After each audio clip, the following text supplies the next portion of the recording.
Hey, how's it going, everybody? Charlie Wilson here, aka Sinister Charlie. Welcome back. Yeah, we got some Gigguk. Just came out yesterday, I guess. It's late here. Try to get out 2 videos a day, but today I've been really busy, so cutting it down to the wire. Yeah, so when an anime leaves you speechless, I'm assuming this is going to be some new anime that I've never seen, probably heard of, but yeah, I love when these come out. This is kind of what gave the channel some life last year, so Gigguk videos, that is. So yeah, let's see what the hell he's talking about. I don't know what I'm doing. All right. Go beyond. Hey. All right.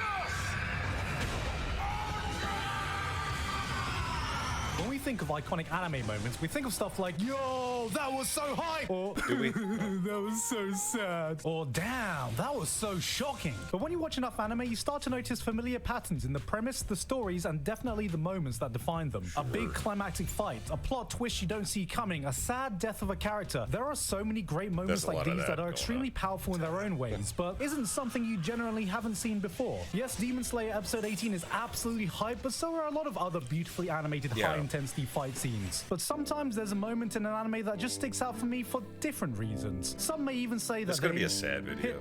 Different. I said it! I said the thing! These are moments that might not be the most hype, most iconic, most talked about, or even the most memorable. But for one reason or another, they just refuse to leave my mind. So I refuse to see whatever, I forget what the anime is called, but I refuse to see that because of the teeth. Well, there's a lot of things in that anime that are weird, but that teeth brushing scene compiled a short list of Gigguk's random anime moments that live rent-free in my mind in no particular order or theme. Yes, I'm only making this so I can nerd out about shit I don't get to talk about enough. Obviously, there's going to be spoilers, so I'll make sure to show what I'm going to talk about before I start each segment, but if you're anything like me, I have this awful habit of discovering shows and movies I want to watch by watching out-of-context scenes I've recommended on YouTube, even if they're full of spoilers. Sometimes. I know, okay? Get So hey, maybe you're as broken as I am, but honestly. without further ado, let's get to it. But before I start my first pick, a quick word from today's sponsor. Guys, you know what time it is? It's Boxu time. Boxu is a premium Japanese snack box that works with businesses all over Japan to bring you authentic snacks get you your from... link. Oh, nice and soft and rich.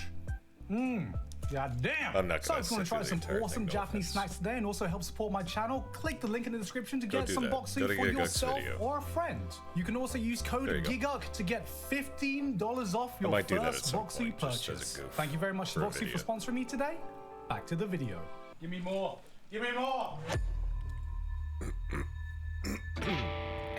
Music Bochi the performances. The climactic moment in any music anime that separates the men from the I haven't boys, seen it. the women from the I hear good girls, things, the though. beeps from the boops. I'm not even a big music guy, but great performances can be some of my personal favorite moments in all of anime. There is a wave of emotion you can get that is different from a Haven't hype seen that fight either. scene or a sad dramatic scene. Haruhi, K-On!, Your Lie in April, Angel Beats. Yeah, There are a Your lot of Lie in April. iconic music scenes That in one killed anime, me. but to me, no performance has made me feel such a journey of emotions as much as Kids on a Slope, episode 7.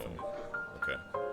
I don't know what this is. When you hear that the director and composer of Cowboy Bebop are teaming up again to work on a music drama revolving around jazz, you get excited. And this is coming from someone who doesn't know the first thing about jazz, except that one of the main tracks used in the show is the jazz classic Monin, which is aptly named because every time I hear that sexy jazz beat, it got me feeling like... Wait, no, wrong clip. There you go. Yeah, that'll do. Better. It's Japan in the 1960s, and you have two best friends who are about one seductive look away from kissing their homies goodnight and shouting no JoJo. But at this point in the series, they are having a little bit of a lover's tiff. They aren't talking to each other, their music group has broken up, and their drummer has gone and joined another band right before the big school festival music performance. But That's not good. oh no, something's gone wrong before they're about to get on stage. The setup was predictable, we knew what was coming, but that didn't detract from the magic we were about to see.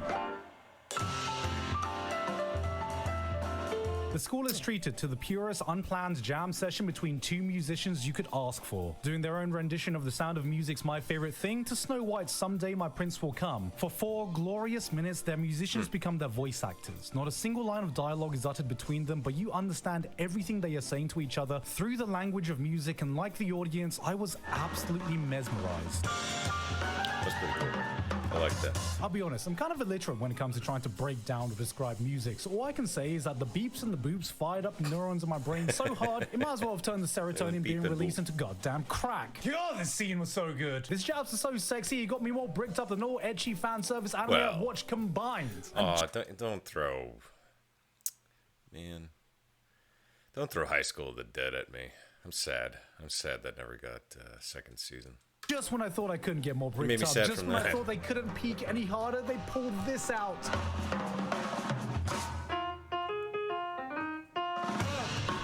In my mind, too many anime feel the need to talk over their performances, to tell you exactly what the characters are thinking, to tell you exactly what you should be feeling. And the beauty of this scene is that they just let the music do the talking. From the perfectly accurate animation, to the callback to previous songs, to the character developments you see on stage, to the emotions this made me feel. This scene is a fucking masterpiece and my all-time favorite music performance I've ever seen in an anime.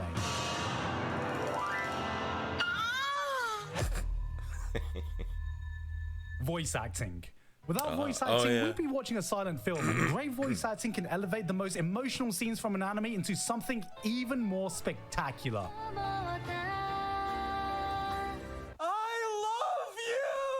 Or we can break it. There have been so many amazing moments of voice acting that I've seen in anime, I can't even come close to listing them all. From the serious to the sad, hype to emotional, to performances that are downright spellbinding, like Restless Vagrant. You idiot. We'll just steal off the miners. Now clearly, the art of voice acting peaked here, but that's a video game. Amazing voice acting features in some of the most iconic scenes in all of anime. So it's incredible that the first thing that comes to mind when I think of a single voice acting scene that dropped my jaw to the floor is not from this or this, but from a slightly above average Studio Trigger show that no one bloody remembers. When supernatural battles become commonplace. Well, never mind.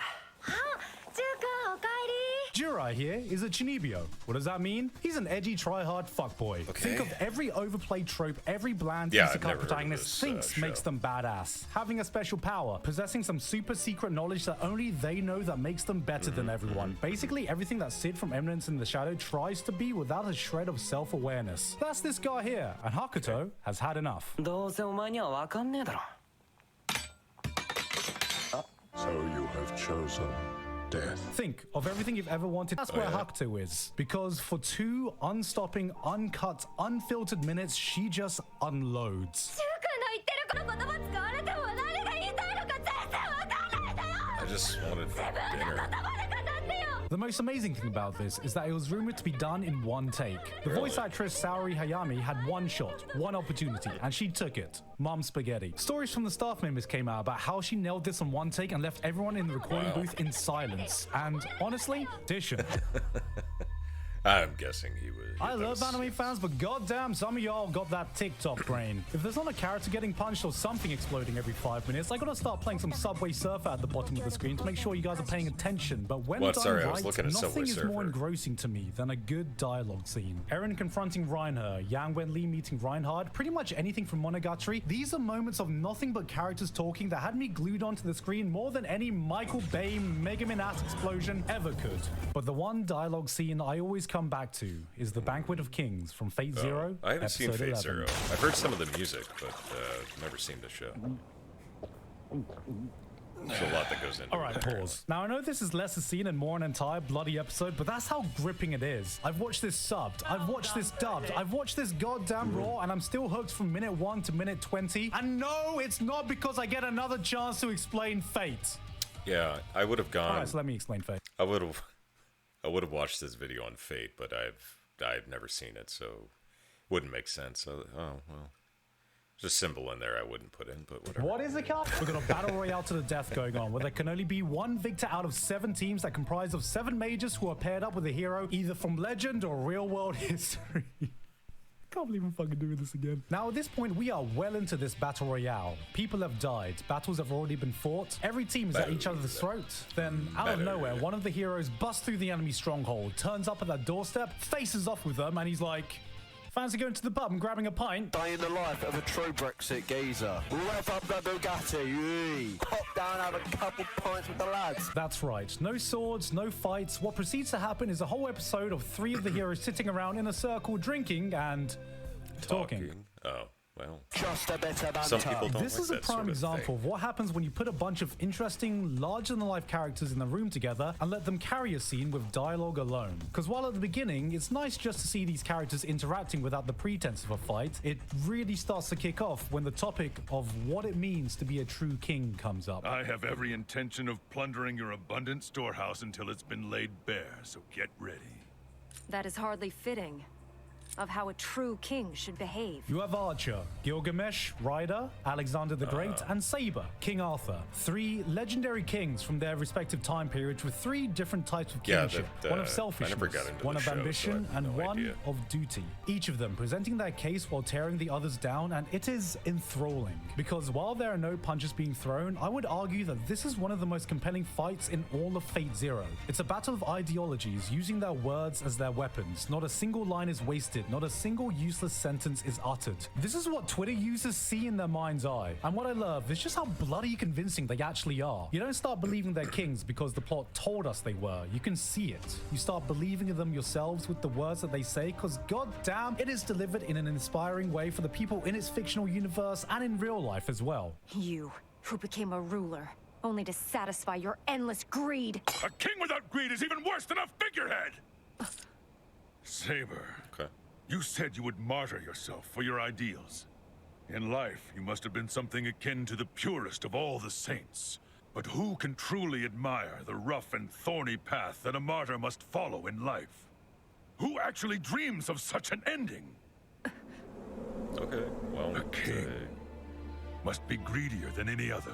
He must laugh more loudly It's and not a rage for bad much ideology longer, to have, and embody the I very guess. extreme of all things, good and evil. My man's out here making a case for being a tyrannical leader, and I'm somehow being convinced. Because I think the most amazing thing about this scene is that objectively, they are all right, and they are all wrong in their own way. It should be impossible for anyone to actually win this fight, yet through sheer charisma and Giga Chat energy, a winner does emerge. Through his words and actions, Ryder is able to shake Saber's ideology to her core. His words cut deeper than any sword ever could, and if that wasn't enough, he ends things off with a demonstration that shows her what his kingship means. And he uses his noble phantasm, essentially his ult, don't worry about it, a I move don't- you should really yeah, not be I wasn't revealing to gonna your worry enemies about it, willy-nilly so, just to prove yeah. a goddamn Don't be point. sorry. Oh, it was so worth it. This was the most epic conclusion for one of the most gripping dialogue scenes I've experienced from an anime. No matter who would eventually go on to win the Holy Grail War, ultimately, Ryder won over our hearts in this scene, which was oh so on point for this legendary character. My bond with them is my greatest treasure, my path to kingship, the ultimate noble phantasm that I possess. Oh my god. His noble phantasm is the friends he made along the way. Okay. Alright, that was a really long segment, so you know what? Yeah, it was. Anime dancers. There's been a lot of iconic anime dancers throughout the years. Hara Yukai if you're yeah, in Hara, my yeah. generation. Chica Dance Yeah. if you're a goddamn Zoomer. Melancholy. Jujutsu Kaisen Hara. ZD if you're on TikTok. JoJo's Torture Dance if you're on Grindr. But out of everything, there's yeah. been one dance I kinda swear gay. I've broken YouTube's replay button watching. Shirobako episode 16. Alright, so you know gotta what- promise me. Promise me you're not gonna leave this video to find this clip and replay it 10 times after I finish playing it. Alright, promise? Like, pinky promise? I trust you, because otherwise I'm gonna tell your mum. I swear I'm gonna tell her you're a little liar, pants on fire. Play the clip. Okay. I'm ready for whatever this is.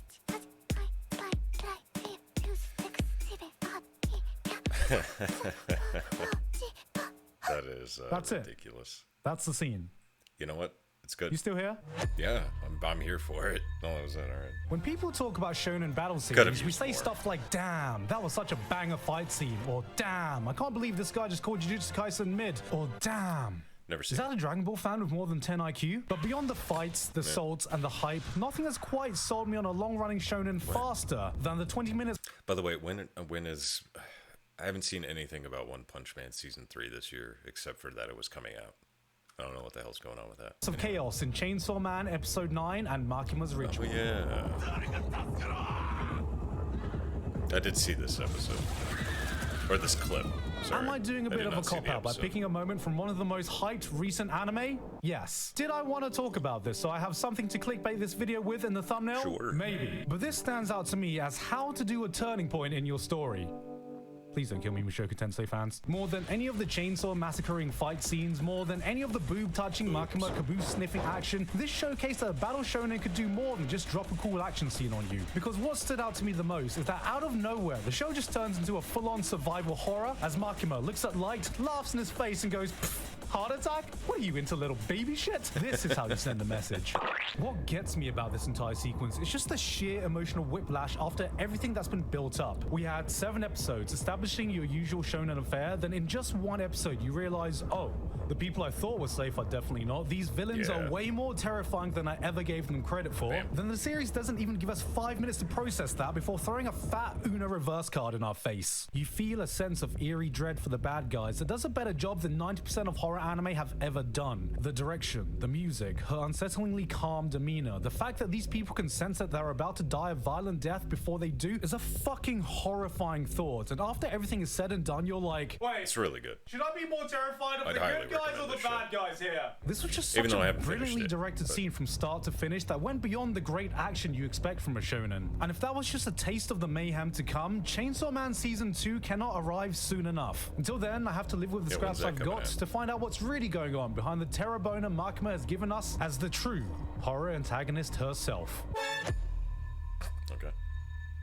Flowers of Evil was an anime Oh, yeah? that looked like this. Look at this dude. This was a show that took some creative yeah, decisions that's- with its I art actually style and like the art. aesthetics, and when it aired in 2013, the internet interesting. destroyed it. Meme Oh, okay, after well. meme, screenshot after screenshot, it got clowned on into obscurity, but now that time has passed, I think people are starting to realize that we Yeah, didn't I really mean, give it a fair chance. it Sure, looks sometimes the different, visuals look so bloody ridiculous that it looks more like a comedy than a thriller, but behind all that, there is a truly amazing story being told here, one that explores the darkest parts of our human emotions that we bury behind the public mask we wear. And there's one scene that has always stuck out to me in this series that everyone had already written off. Flowers of Evil, Episode 7. Takao Kasuga starts the series as someone who believes he is different to everyone because that's the person he wants to be. Pretending to enjoy obscure poetry, being an all-around edgy twat. He's Yeah, not like that other sound like boys. an edgy There are boy 2 story. wolves inside of him. But when a complicated girl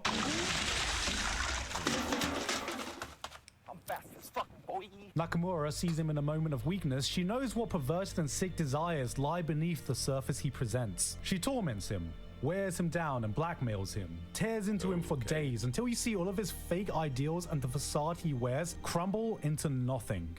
This scene is that breaking point.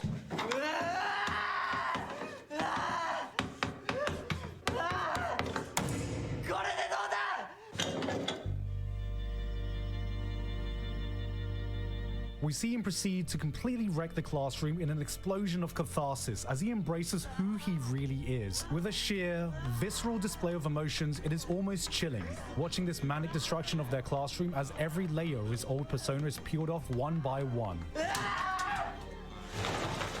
The voice acting is actually... This was the moment where I fully good. understood the creative vision. That semi-realistic, uncanny look on top of the eerie, unnerving music left me with a symphony of conflicting emotions few anime are able to make me feel. It was equal parts unsettling as it was beautiful. That final shot of the circle of chaos they created is an image that's etched into my mind. Just pretty them laying artistic. there. I 2 like it. messed up teenagers in a room matching how fucked up things are in their head. This was then I understood. This was why the show looked like this. This was what Aku no Hana was meant to be. There was something special here, and it's sad more people didn't give this a chance for a season 2 Yeah, I to never be even made. heard of it.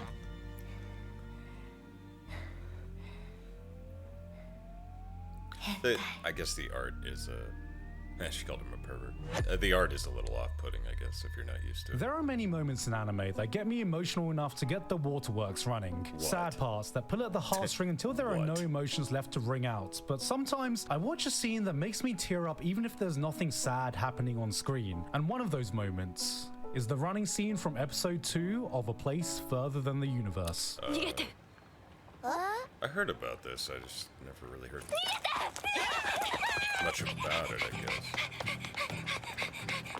This scene hits me every time I rewatch it, bar none. And I still don't fully understand why, because I'm the only one I've talked to that has had this kind of emotional response to this moment. But if I had to quantify it, if I could pick a scene that so perfectly captures the carefree moments you remember from your younger years, this is it. It is pure freedom. 私の青春 Thanks for letting us know.